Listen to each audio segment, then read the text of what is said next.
TV7 Israel News is made possible thanks to your generous donations. Shalom and good evening. This is TV7 Israel News broadcast to you from Jerusalem. And in today's top stories, Britain and the United States condemn Iran for deliberately bombing an Israeli-managed commercial tanker off the coast of Oman, drawing Israeli calls for an international response. Following 3 years of consecutive deadlock, the Israeli government manages to approve a state budget. Sectarian clashes erupt in Lebanon between Sunni and Shiite Muslims, threatening further instability. The Islamic Republic of Iran is unequivocally responsible for a deadly attack last Thursday on a Japanese-owned tanker, the MV Mercer Street, which is operated by the British Zodiac Maritime Company that is partially owned and managed by Israeli businessman Eyal Ofer. According to confirmed intelligence reports, two unmanned aerial vehicles struck the medium-sized commercial vessel off the coast of Oman as it was traveling from the Tanzanian port of Dar es Salaam to the Emirati port and oil terminal of Fujairah. Two crew members, who were identified as a British and a Romanian national respectively, were killed upon impact. According to a U.S. Central Command statement, the USS Ronald Reagan, the American Navy's Japan-based carrier strike group that is currently operating in the Middle East to provide essential cover for the anticipated U.S.-initiated NATO withdrawal from Afghanistan, was first to arrive at the scene.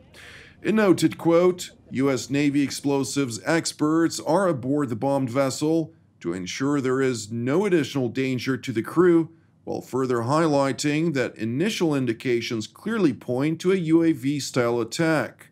Subsequently, after the initial investigation concluded, it became irrefutable that the targeting of the Israeli-managed vessel was conducted by two Iranian-made Shihab suicide drones, which, according to British Foreign Secretary Dominic Raab, were utilized in a deliberate attack in clear violation of international law by Iran.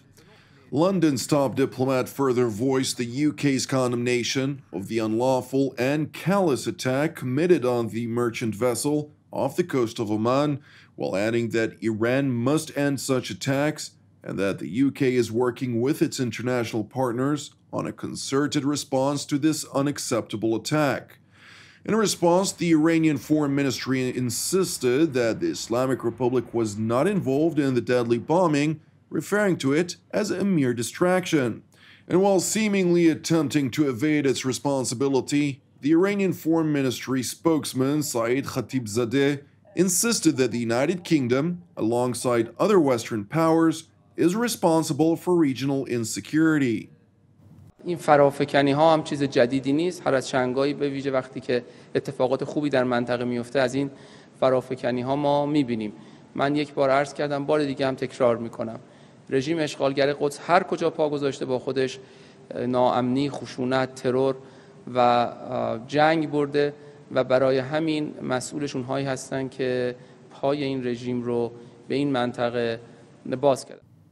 It is worth mentioning that while denying its responsibility, the Iranian regime-run Al-Alam TV, which is spoken in Arabic, reported that the attack on the Israeli-managed tanker came in response to an alleged Israeli aerial strike last month on Syria's Dab'a airport, which reportedly killed at least one Hezbollah operative.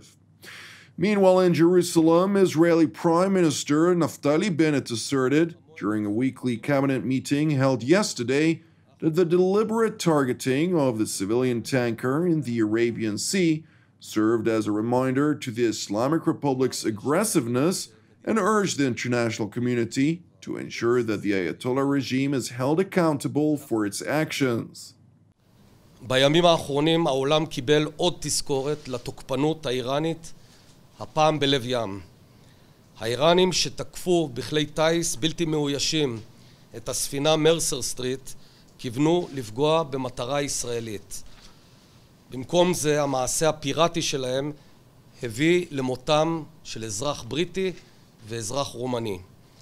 אני שולח מכאן לבריטניה ולרומניה את השתתפותנו בצערן, וכמובן למשפחות הנפגעים.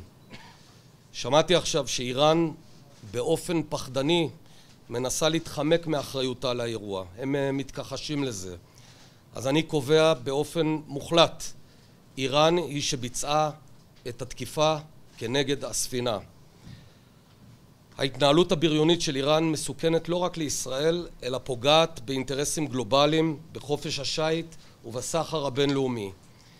הראיות המודיעיניות לכך קיימות, ואנחנו מצפים שהמערכת הבינלאומית תבהיר למשטר האיראני שהם עשו טעות קשה. אנחנו, בכל מקרה, יודעים להעביר את המסר לאיראן בדרכים שלנו. Subsequently, during the lengthy cabinet meeting, ministers of the Bennett-Lapid-led National Unity Government adopted a state budget that, after 3 years in which Jerusalem had to contend with increasingly challenging realities, devoid of a compatible budgetary framework. כולנו מביאים את הצעת תקציב המדינה לשנים 2021-2022 להצבעה. מי בעד? מי נגד? נמנעים? אין. רבותיי וגבירותיי, יש תקציב בישראל. זאת תוכנית להצלת המשק הכוללת 4 רכיבים: תקציב, חוק ההסדרים, שינויים מבניים והקלה משמעותית ברגולציה. The new state budget, which still requires parliamentary approval with the vote scheduled for mid-November, includes a series of reforms in multiple sectors and a significant increase to Israel's health, education, infrastructure, and defense sectors. With regard to the latter, Israeli Defense Minister Benny Gantz highlighted earlier that the new state budget will grant the country's defense establishment the tools to contend with threats both near and far. 3 שנים שתקציב הביטחון נשחק, שהתחייבויות הופרו, ששיקולים שאינם תמיד ענייניים מנעו את המשאבים לאתגר החשוב הזה. כעת יש בידינו את האפשרות לבנות את הכוח ולממש הלכה למעשה את התוכנית הרב-שנתית שאנחנו כל כך עמלים עליה. בשום מחיר לא אאפשר להתעכב ולו לרגע במשימתנו הקיומית להמשיך ולהתעצם ולגבור על כל אויב, קרוב או רחוק, באיראן או בלבנון. It is important to know that Defense Minister Gantz held a 10-hour trip to France Wednesday of last week, during which he held extensive meetings with his French counterpart Florence Parly and the director of the French DGSC intelligence agency, Bernard Emier, during which the situation in Lebanon and threats posed by Iran were thoroughly discussed, among others. The one-day Paris trip also came amid a growing number of reports coming out of Lebanon vis-à-vis deadly sectarian clashes which erupted between Sunni Muslim Bedouin tribes in the town of Halde, south of the capital Beirut, and the Shiite Muslim Iranian proxy Hezbollah, threatening Israel's northern neighbor Lebanon into further chaos. The clashes evidently erupted after tribesmen enacted revenge by assassinating a Hezbollah operative who was responsible for killing a 14-year-old member of the tribe in front of his mother during prior clashes roughly 1 year ago. Consequently, clashes erupted between Sunni and Shiite militants in the town, with at least 3 Hezbollah operatives reportedly killed and a number of others injured yesterday alone. Thank you for watching us as we resumed our daily broadcast. As part of TV7 Israel's prayer initiative, I would like to encourage you today to join the team and me here in Jerusalem to lift up Lebanon in prayer for its salvation and peace, alongside prayers for our persecuted brothers and sisters worldwide, in addition to our ongoing prayers, of course, for the peace of Jerusalem and the salvation of Israel. Separately, if you are blessed by TV7 Israel, I would like to encourage you to consider partnering with us. TV7 is 100% donation-based, which effectively means that your support and that of other viewers just like yourself is our only source of finance to accommodate for our multiple productions. And to all of you who already support us, thank you for allowing us to serve you here from Jerusalem. I'm Jonathan Hassan, wishing you an Erev Tov u'Mevorach v'Shavua Tov. We will see you again tomorrow at the same time.